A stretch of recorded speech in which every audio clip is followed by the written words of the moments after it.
Hey everybody, welcome to Carbon's DIY Garage. Today's video is a little product review video instead of a maintenance video. The folks at ETENWOLF, I think that's how you pronounce the name, they sent me this tire pressure gauge that goes from 3 to 200 PSI.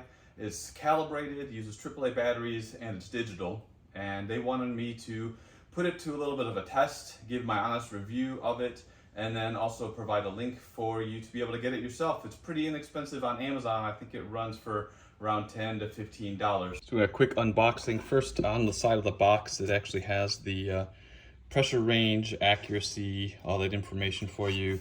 Quick instructions on how to install the batteries, the gauge itself with the batteries, more detailed user's manual in English, French, and Spanish, and also the calibration chart. Person actually put in the calibration information for this particular unit. So let's go ahead and get the batteries in and take a look at it. I like that it comes with Duracell batteries, nothing off-brand there. On the inside you can see the plus and the minus, and so the plus, the positive of the battery should be pointing towards the end on that side, negative on that side. There's nothing labeled on this end, but the longer spring needs to be on the negative side so it can reach all the way to back to the battery. And you'll also notice that there is a valve adapter here hidden in the battery compartment, so that'll come in handy in case we have to use it. And then you just slide this in, click, and then push trigger, turn it on. And there's also a LED light that, I don't know how bright it's going to be at night, for example, but you do have a light there that might help you as well. And that valve adapter actually looks like it goes on to a Presta valve, a Presta type valve, turns it into a Schrader valve at the end, so that way it'll fit into the pressure gauge and you can read it. And I think the Presta valves, I've seen those on some bicycle tires, maybe other places as well. All right, so let's put it to the test. I'm going to do it with the new pressure gauge here. I'm gonna do it with this old style pressure gauge, and I'm gonna do it with my regular dial gauge. And this is on a compact spare for the Dodge Caravan. It's currently should be pressurized up around 60. Let's see where it's really at for all three.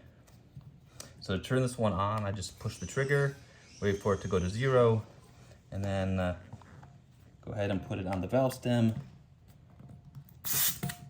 Hold it down until the pressure stops moving, and the pressure there is 56 PSI. So let's reset it, try it again.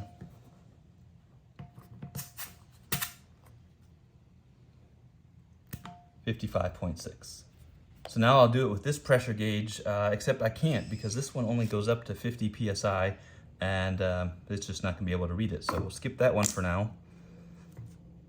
And now we'll go with this pressure gauge.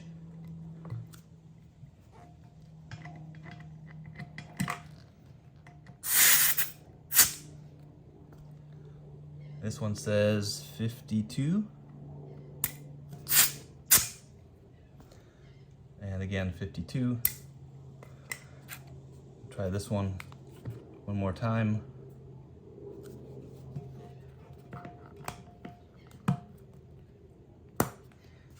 And it also says 52. So I lost a little bit of air just using the different pressure gauges, but looks like they're all reading pretty similar at this higher pressure. I'm gonna go ahead and let some air out of it now. We'll see how it reads around 20 or so. All right, I have let some air out. Let's see where we are at. On this one, we are at 18 PSI.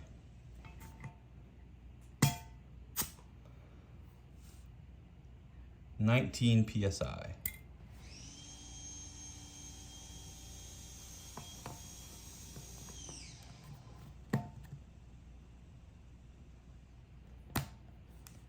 $18.6 PSI, or 128 kilopascals, or 1.28 bar. Again, 1.28 bar, 18.6 PSI, or 128 kilopascals. All right, so I realized it was a pretty simple test, just using the compact spare, looking at the high end that I needed to function at the 60 PSI. Looking at the lower end that I'm usually, if I'm running the tires off-road, 18, 20, or a wheelbarrow or bicycle. Bicycle's what, 30 or 40 anyway. This unit from ETENWOLF, I think it looks really good. It's reliable readings.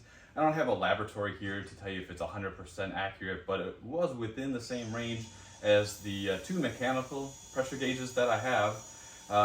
Will I throw my other gauges away and only go with this one? No, I don't think so. I think until I get more use time with this, like the digital one, I'll probably keep a mechanical one in the Jeep and in the vehicles, just because I never have to worry about the batteries.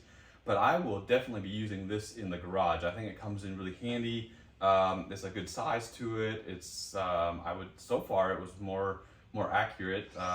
Just, I don't know, it's just easier to see the numbers, and I really like it. So the price, you can't really beat that price point either, you know, $10 to $15. So yeah, I think I'll end up giving this one 2 thumbs up, and it'll be a regular tool that I use here in the garage. And if you'd like to give it a try, I'll put a link in the video description. I'll also put it in my Amazon storefront, and give it a shot yourself. And if the video is helpful, useful, if you have comments about the product yourself, leave them in the comment section. Love to hear them, and I look forward to having another video out for y'all real soon.